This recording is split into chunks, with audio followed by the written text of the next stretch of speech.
Hello my friends and welcome. Let's go straight to the Pokrovsk direction. 80% of the Pokrovsk town is being in one or other way controlled by the Russian forces. Their infiltration attempts continue, I would say kind of successfully. You might check out the recent territorial gains in couple of the areas, including the central part of Pokrovsk. Also, there is the wide expansion of the gray area. All of the settlement is in the gray area, but according to my information, 20% is still left under Ukrainian control. Ukrainian forces even sometimes surrender to Russians. Yes, it happens. Actually, it's a bad sign that it happened here in this crossroad. It means that the connection between Pokrovsk and Mirnograd is basically lost. Well, if Ukrainian presence in Pokrovsk is just here and there and the remaining of the forces potentially may retreat kind of fast from this settlement, speaking about, for example, this village or maybe this village and the southern area of Mirnograd and Mirnograd itself, there is the huge risk for this entire Ukrainian group. Yeah, we're not speaking about thousands and thousands of Ukrainian troops, but there could be hundreds of those. And for example, in Suhy Yar, soldiers have to cross around 10, maybe more even kilometers to reach the previously available point for evacuation. Now it's been closed by Russians, so they'll have to go probably to Mirnograd itself and somehow try to find out the next crossroad, which is close to Rodinsk and Rodinsk, even though it is under Russian strikes constantly, but still is under Ukrainian control. So if we go to this map that was published yesterday, there were two of the main exit points for Ukrainian army and also entrance points, for supplies. Well, Russians already cancelled this one because Ukrainian troops, they surrendered to Russians at this crossroad. So as for this hour, by the time I'm recording the video, only one exit route is possible. It goes via this very important crossroad. There are some of the field roads, their Ukrainian army may leave this area, and there are multiple of attempts of the Russian army to get to Rodinsk and also to cut this route. And of course, Russia concentrates their entire forces to cut Ukrainian logistics and for Ukrainian soldiers to leave this area. Russia wants the Ukrainians to be really encircled. So if we go to the interactive map, the map is published by the Myco Century Analytic. Again, the link for his media is in the video description just below. Guys, this map is absolutely great. It shows all of the details, and by clicking every link, for example, here we have the original information published. For example, here, Ukrainian soldier had to surrender. Unfortunately, it's been confirmed. I saw this video. So this gap is getting shorter, and Russians, they still cannot take this crossroad under control, and now it's the main one for Ukraine to leave area. But how they can do it at this stage, especially those far away guys, I just afraid of the same scenario with Avdiivka. Then the part of the Ukrainian forces were just trapped.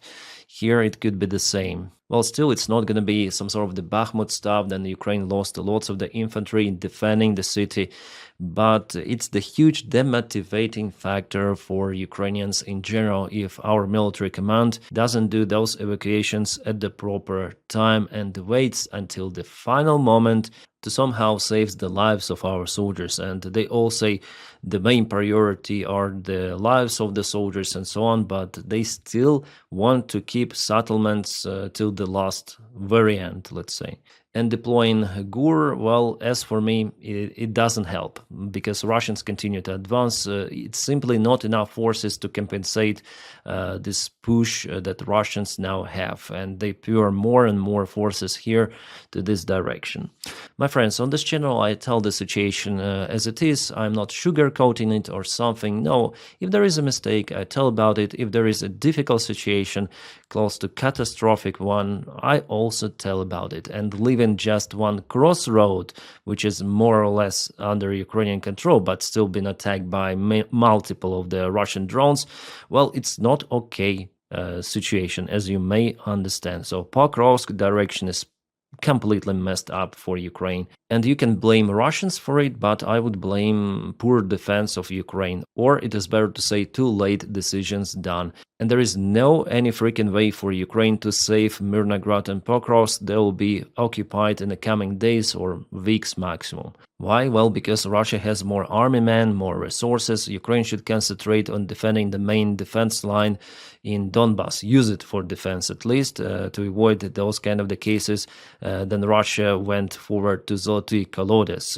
This direction, as I say to you, is even more important than Pokrovsk. And I want to check out the update from the deep state military map source. So they show like this yesterday, and it is today the expansion of the gray area. Also, Russians have the infiltration attempts, successful ones, by the way, to go to the southern area of Mirnograd. So actually there are two of the risks for Ukrainian forces to be trapped. Here one goes from Krasny Liman and Pokrovsk, if there's the physical encirclement of the entire Ukrainian group, or the smaller encirclement of those villages in the south if Russians continue to propel from Promen and Novopavlivka.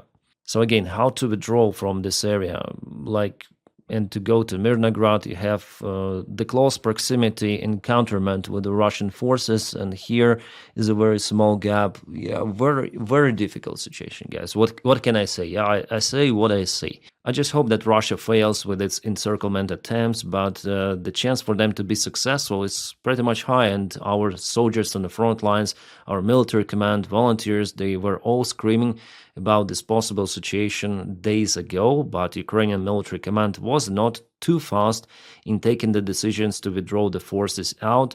Again, the same mistake happening in one more settlement, in one more town. Two of the towns, actually, in this case, Pokrovsk and Mirnograd.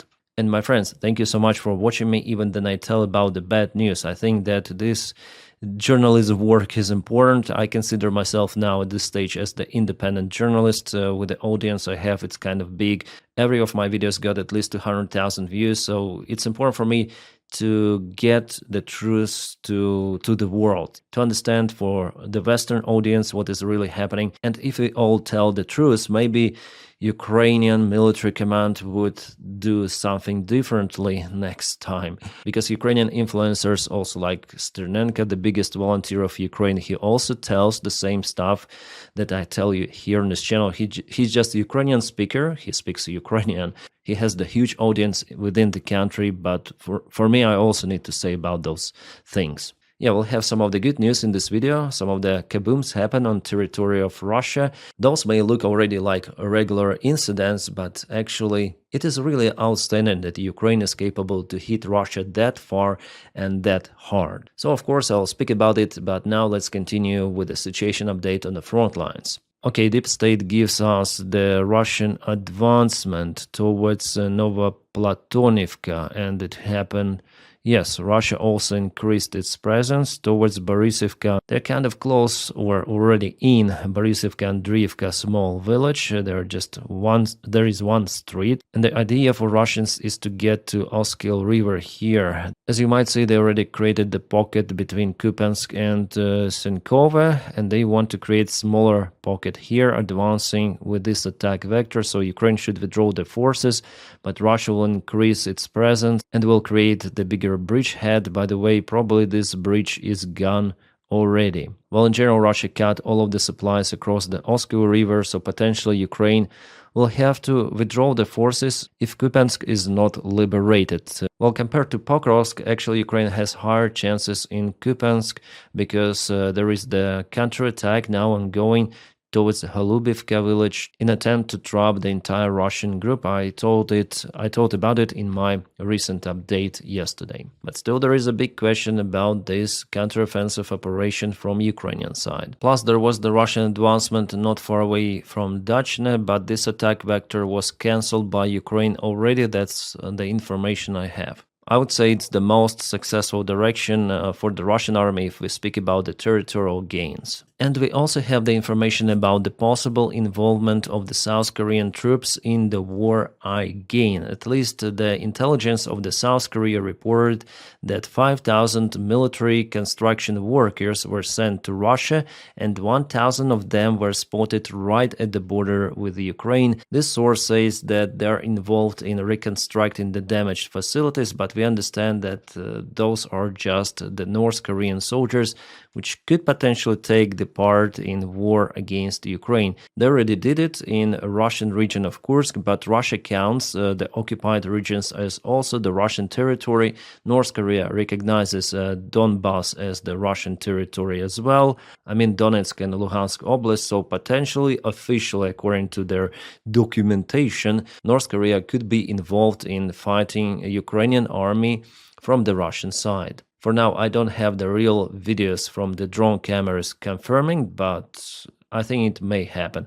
And you see, Asian army, I mean, North Korea's Asia, after all, is fighting on European territory thousands and thousands of miles away, but Europe somehow is not sending its forces to protect Ukraine, and the war in Ukraine may definitely influence the security of NATO, of Europe, but no, those dictators, they have more prompt action. Again, that's what I don't like, guys. Yeah, Zelensky today visited the Pokrovsk direction, but will it help? No. I think that Zelensky should do something about military reforms in Ukrainian army, Commander Syrsky, and the lack of the competence in general. Because 3 days ago, guys, the tragedy happened in Dnipropetrovsk region. Russians again hit the training ground of Ukrainian armed forces, actually very capable Marines of the 35th Brigade. Many of them died. They were lined up again in front of their barracks for some sort of the award celebration ceremony.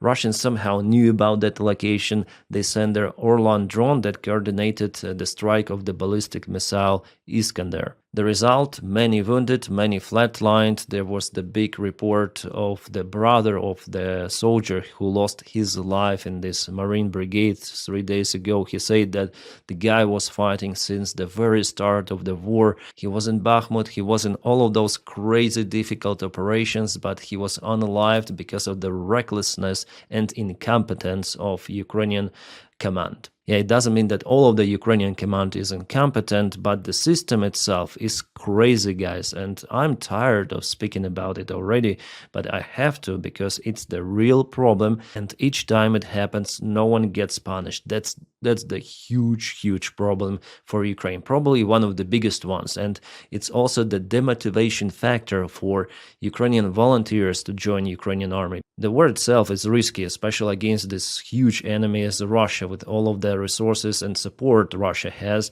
but also people afraid to lose their lives for basically nothing, to be encircled in the places like Pokrovsk or to be flatlined by the Russian Iskander really far away from the front line. So you can go, you will not be able even to make a single shot, then you'll be cancelled by Iskander, Lancet, whatsoever, because simply some of the local commander decided to film some sort of the TikTok and showed some of the maps in it, yeah? I'm referring to the real case if you follow my channel. So this Ukrainian army ex-Soviet system, which has continued to be mostly Soviet, is, I would say, the main demotivation factor, really, for people to join. Not even the Russian Federation itself. For Russia, everything is understandable. It is an aggressor, barbarian army. They do those war crimes, massacres, and they will use this incompetence of Ukrainian commanders in their favor. And I would say that we are actually lucky that Russian military command is still more incompetent than the Ukrainian one.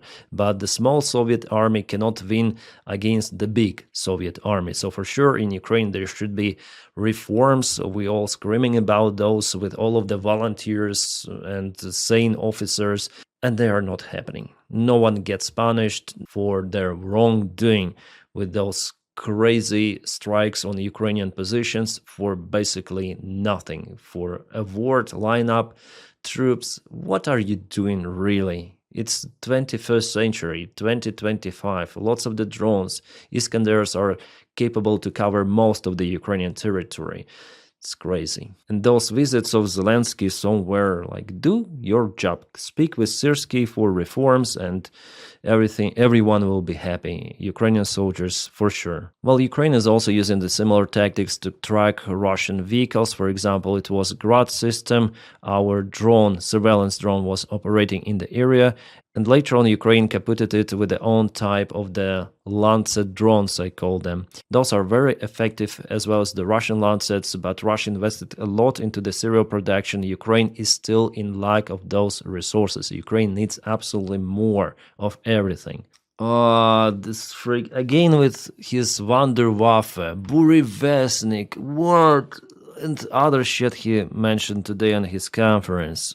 Putin is degrading to the worst kind of the dictator philosophy. Then they show their weapons, which doesn't mean absolutely anything because Russia already has nuclear capabilities to destroy the world several of the times. By the way, Donald Trump also said that United States can do it 150 times. He commented about it a couple of days ago. Okay, what he mentions that Russia doesn't threaten anyone. Okay, so what they openly threaten everyone in the Western world, yeah, but now they say they do not threaten, but announce the development of its nuclear shield. Well, shield is something to protect your country. What Burevestnik or that Poseidon torpedo, it's not a shield, it's the attack weapon. And on the Russian TV, they say how it will kaboom absolutely everything. Yeah, some of the bullshit from the Russian dictator. Somehow Burevestnik and Poseidon will help to create the perspective moon station, moon freaking station. Like his army is not capable or was not capable to occupy Pokrovsk for almost 2 years, maybe 1 year and a half, something like that. Well, at least I predicted, my prediction was wrong. Then the last winter, Russia could potentially occupy Pokrovsk. It didn't happen. They continued to fight for it for such extensive period of time. They lost so much resources, so many infantry troops and armored vehicles. It is crazy to count everything of that. And what they occupy are just 2 ruined towns. Yeah, this is the huge success for Russia, of course. And they want to build a moon station now. Okay. There are 2 brain cells. One is Burevestnik, the other one is Poseidon. Guys, it is crazy. He's completely out of reality. That's why Russia attacks with those midwaves. Yes, they're successful in their attacks. It's crazy what they do. They have resource for those attacks, and because of that, the Ukrainian army, I would say openly, is struggling, and Ukraine cannot repeat that. Ukraine has just limited resources, and still our military command is not doing at least that stuff that Russians do. Likely, because there's still the public opinion in Ukraine. But in Russia, there is no critics for the Russian army action, and they continue to basically flatline their own soldiers in Ukraine, green them. But for Putin, he doesn't really care. All right, from Russian Burevestnik to kabooms happening on territory of Russia. As you see, Ukraine doesn't have Burevestnik, but nevertheless, those strikes are successful. The Ukrainian General Staff confirms that Ukrainian forces hit the critical parts of the Russian infrastructure. The Lukoil refinery in Kstova was targeted, plus the Sterlik-Tamag petrochemical plant in Bashkortostan. By the way, it was hit already before, and Russia had even some of the losses, if you may call those civilians, if they produce components for the Russian shells. I don't think they are fully like civilians. The refinery that was hit is one of the biggest one, was capable to produce 12 million tons annually for supports Russia military, and not only. Here we have the image from this refinery. Looks like the screenshot from Lord of Rings or something. Just not that good resolution, but reminds Mordor. Yeah, kabooms in Russia, they look like the average news, but Ukraine is definitely successful in those. However, Ukraine needs to introduce, I think, long-range missiles. I'm sure that Tomahawk missiles potentially could help Ukraine, but there are not enough ground launchers. That's why the rhetorics from Doni about Tomahawks, it was more to create the political pressure on Putin. That story requires lots of the time to produce ground launchers and to send all of the infrastructure to Ukraine. I don't think that there is a political will from the White House to finally send Tomahawks to Ukraine. Otherwise, they would be still working on that one. Well, maybe we don't know lots of the stuff happening behind the curtains, but from what I see, there is the problem with Tomahawks. With Flamingo missiles, it's too heavy, too visible for the Russian raiders. Well, at least right now that missile is not that successful, so I would bet on Neptune. That's the solution which Ukraine might take. Storm Shadow, it has the limited range, as well as Taurus potentially could be sent to Ukraine. But Germany still hesitates to send everything of that. And it's just a matter of time, then Russians will come out with some of the solution to create those huge meshes around their refineries or something like that, that would make those kind of the attacks impossible. So Ukraine absolutely should use this time right now. Then Russian refineries are still vulnerable, because maybe next year those attacks may not be possible, or could be possible with the powerful missiles only. All right. Oh, that's Oryol city of Russia. Uh-huh, nice. It is probably some sort of the long-range missile. I heard the jet engine. The jet engine and kaboom somewhere in Oryol city. There is the kaboom over there. If it is a drone flying, usually you hear this buzzing sound like moped. Yeah, we call those mopeds. But here it was clearly a jet engine only, a very smooth sound. Could it be a Flamingo? Yes, maybe, but also could be a Neptune. Interesting. For Storm Shadow Scalp, it's kind of far away. Yeah, one more. Locals report about the fire in a local power plant facility. Yeah, the usual view from the Russian window that goes to some sort of the local refinery. So Ukraine does absolutely everything it can to harm a Russian economy, Russian logistics, Russian military, but with the limited military support from our allies, I don't know how long Ukraine may definitely be capable for those kind of the strikes, or how long Ukraine defense might hold, because if Russia occupies entire Donetsk behind, they're not so strong defense lines. And I think Putin's idea is to continue to push Ukraine to destabilize it from inside, and our allies, I would say, they do not a good job in general to support Ukraine, at least at this stage, especially with the lack of the support of the United States of America. Yes, the sanctions, they are great, and now Turkey wants to purchase less of the Russian oil. Chinese companies refuse to purchase it, but how long it might continue? Several months until they circumnavigate everything of that. So definitely sanctions should be updated, upgraded, and applied regularly on Russia. It is strange that, for example, Lukoil company has not yet been sanctioned by European Union. They applied how many packages of the sanctions? 19, as far as I remember, and Lukoil is not there. And still European Union continue to purchase Russian resources. Still they continue the trade with Russia, while the third countries, Russia received technologies to produce their drones. There are lots of the Western-made spare parts. So this war in general is kind of strange, and Ukraine alone, even hitting the Russian infrastructure, cannot last forever. Ukraine needs the prompt support, and also Russia needs to have more pressure for it to stop this war at least. A democratic world should understand it before it is too late, but Ukraine does everything it can from its side to protect itself, and also protecting itself, it protects the Europe against the potential Russian aggression, for example, in Baltics. And you see what is happening in Belgium just right now while I'm recording this video.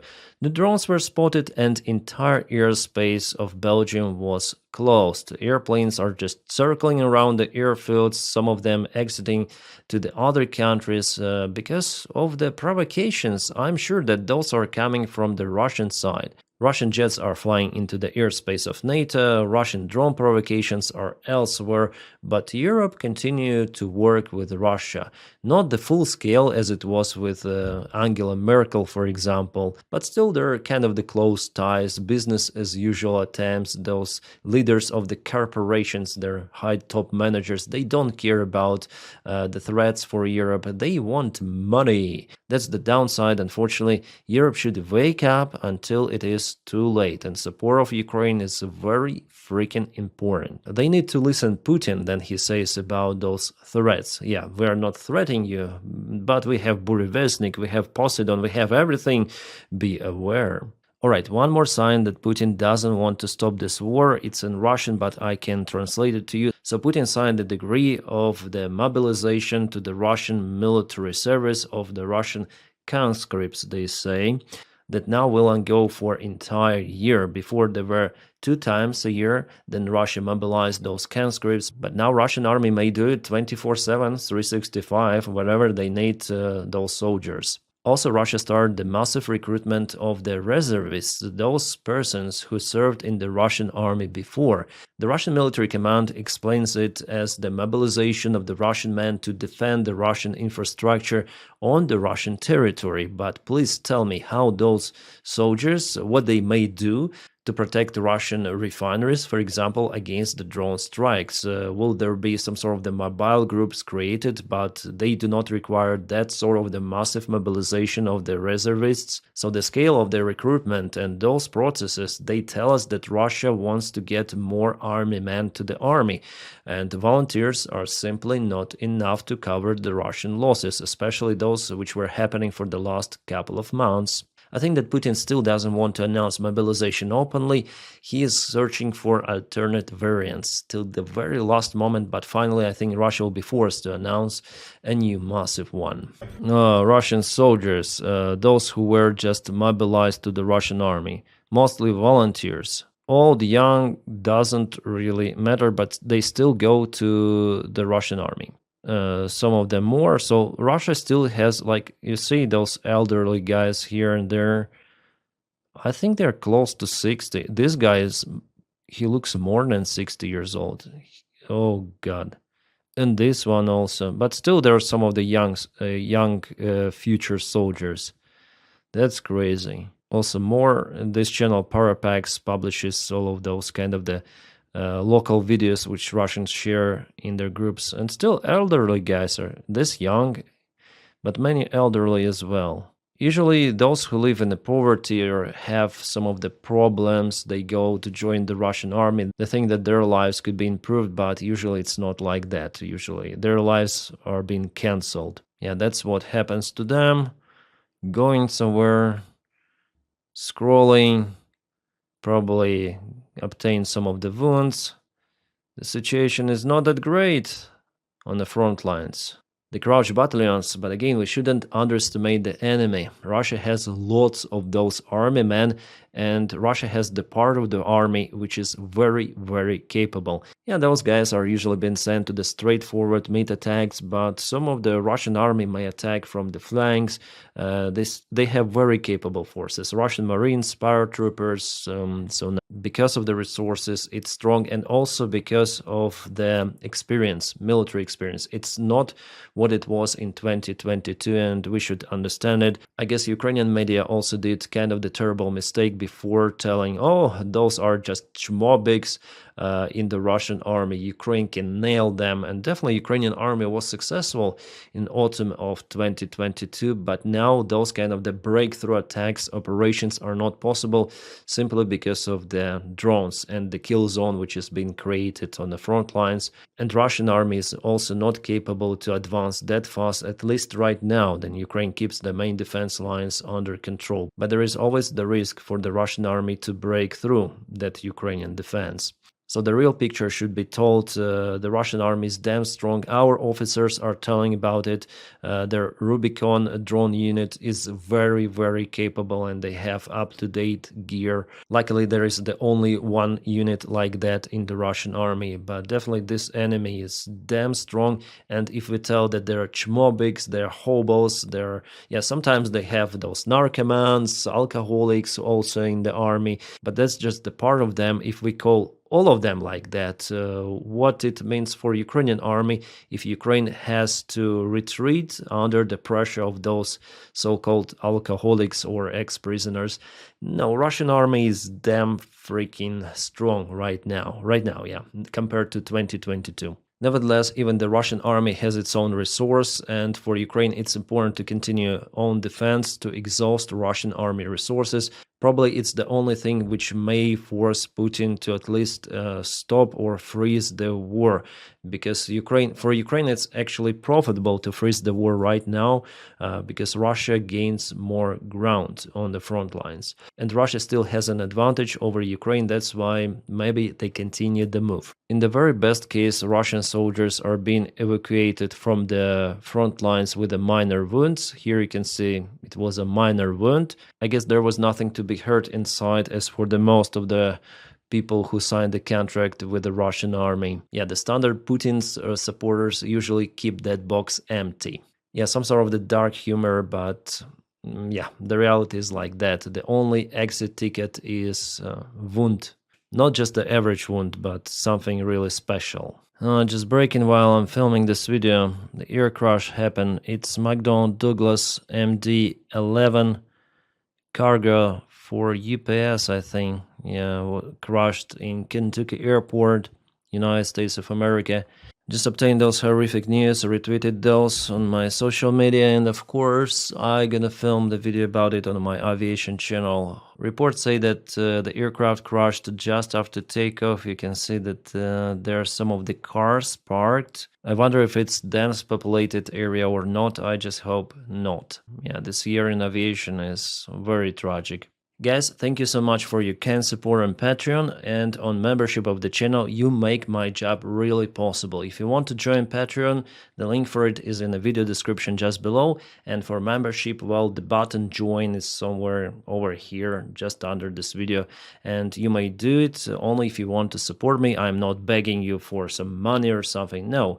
If you don't want to do it or you don't have any opportunity, just press the like to this video and subscribe to the channel, because it helps to spread information all around. And I'm very, very grateful for you. I'm just saying that because of your Patreon support and membership, we don't have any sort of the integrations with any sort of the brands. Those integrations which you sometimes see in other channels, they may ruin the impression of the video. I'm not saying that I forever canceled those, but for now I'm more than okay with your support of my job, so probably we're gonna keep it going, yeah, like that. No integrations on the channel, no brands, nothing, just pure cooperation with my audience. So guys, thank you so much for it, and I wish you all a peaceful sky wherever you are. Have a great time.